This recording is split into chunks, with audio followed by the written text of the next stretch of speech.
Madam, ನಮ್ಮ ಚಾಮರಾಜನಗರ ಮೈಸೂರಲ್ಲಿ ಕುಡಿಯೋಕ್ಕೆ ನೀರಿಲ್ಲ, ಜನಗಳಿಗೆ ತೊಂದರೆ ಆಯ್ತಾ, ಟೌನ್ ಇರೋರಿಗೆ ನೀರಿಲ್ಲ. ಇವರು ಕದ್ದು ಮುಚ್ಚಿ ನೀರು ಬಿಡ್ತಾ ಇದ್ದಾರೆ, ಆದರೆ ರಥ ಕೊಡ್ತೀವಿ ನೀರು ಕೊಡೋಲ್ಲ. ಯಾಕೆಂದರೆ ಉಸ್ತುವಾರಿ ಸಚಿವನಾಗಲಿ ಡಿ ಕೆ ಶಿವಕುಮಾರ್ ಆಗಲಿ ಚಾಮರಾಜನಗರ ಮೈಸೂರು ಜಿಲ್ಲೆಗೆ 1.5 ತಿಂಗಳಾಯ್ತು ಇನ್ನೂ ಪ್ರವೇಶ ಮಾಡಿಲ್ಲ. ಜನದ ಕಷ್ಟ ಸುಖ ಏನಾದ್ರು ಅರಿವಿದ್ರೆ, ನಮ್ಮ ರೈತರ ಅನ್ನ ತಿಂತಾ ಇದ್ರೆ ಅವರು ಚಾಮರಾಜನಗರ ಮೈಸೂರು ಜಿಲ್ಲೆ ಬಂದು ಪರಿಶೀಲನೆ ಮಾಡಿ ಆಮೇಲೆ ನೀರು ಬಿಡಿ. ಇಲ್ಲ ಮೇಡಮ್, ಪರಿಹಾರ ಅದನ್ನೇ ಘೋಷಣೆ ಮಾಡಿಲ್ಲ, ಸಾಲ ಮನ್ನಾ ಮಾಡಿ ಅಂತ ಘೋಷಣೆ ಮಾಡ್ತಾ ಇದ್ದೀವಿ, ಅದನ್ನೇ ಮಾಡೋಕ್ಕಾಯ್ತಲ್ಲ ಇವರು. ಆದರೆ ನಮ್ಗೆ ಈಗ ಸದ್ಯಕ್ಕೆ ಕುಡಿಯೋ ನೀರಿಲ್ಲ, ನಮಗೆ ಕುಡಿಯೋ ನೀರು ಬೇಕು.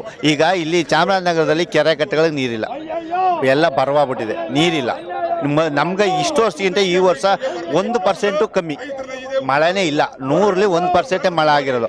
ಅದಕ್ಕೋಸ್ಕರ ನಾವೇನು ಮಾಡ್ತಾ ಇದ್ದೀವಿ, ನಮ್ಮ ಹೋರಾಟ, ನಮ್ಮ ಇದು ಶಕ್ತಿ, ನಾವಿರೋವರೆಗೂ ನಮ್ಮ ಶಕ್ತಿ ಮಾಡ್ತೀವಿ. ನೀರೇನು ಕದ್ದು ಮುಚ್ಚಿ ಬಿಟ್ರೆ ಇದರಲ್ಲೇ ಹೋಗಿ ಉದ್ದ ಹೋರಾಟ ಮಾಡೋಕೆ ನಾವು ರೆಡಿ ಇದ್ದೀವಿ ಮೇಡಮ್. ರೈತರು ಅದು ಯಾರು ಇದು ಅವ್ರವರು ಬೇಳೆ ಕಾಳು ಬೇಯಿಸ್ಕೊತಿದ್ರೆ ಮೇಡಮ್. ಯಾಕೆಂದರೆ ಡಿ ಕೆ ಶಿವಕುಮಾರ್ಗೆ ಸೀಟು ಹೊಂಟೋಗ್ಬಿಟ್ರೆ, ಆದರೆ ನಾವು ಬುದ್ಧಿ ಕಲಿಸ್ತೀವಿ.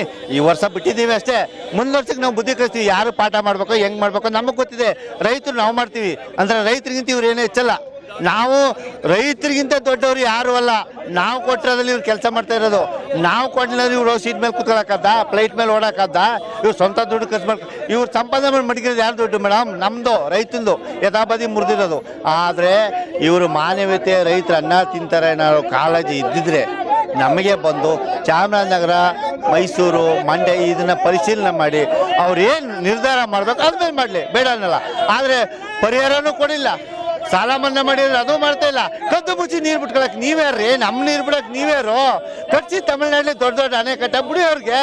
ಯಾಕೆ ನಮ್ಮಲ್ಲಿ ಬಿಡ್ತಾ ಇದ್ದೀರಿ ನೀವು? ನಿಮ್ಗೆ ಯಾರು ಅನುಮತಿ ಕೊಟ್ಟರು? ನಾವು ಕೊಟ್ಟರೆ ಕುಣಿಸಿದ ಚೇರ್ಗೆ ನೀವು ರೈತರ ಅನುಮತಿ ಕೇಳಿ ನೀವು ಬಿಡಬೇಕು.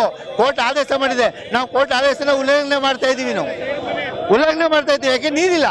ಇದ್ರ ಬಿಡಿ, ಅವರು ಬದುಕಲಿ, ರೈತರಿಗೆ ಇಲ್ಲ ಅಂತ ಹೇಳಲ್ಲ. ಆದರೆ ಇಲ್ಲೇ ಈಗ ನೀರಿಲ್ಲ, ನೀವು ಪರಿಶೀಲನೆ ಮಾಡಿ ನೀರು ಬಿಡಿ ಸ್ವಾಮಿ. ರಾತ್ರಿ ಯಾಕದ್ದು ಮುಚ್ಚಿ ಬಿಡ್ತೀರಿ?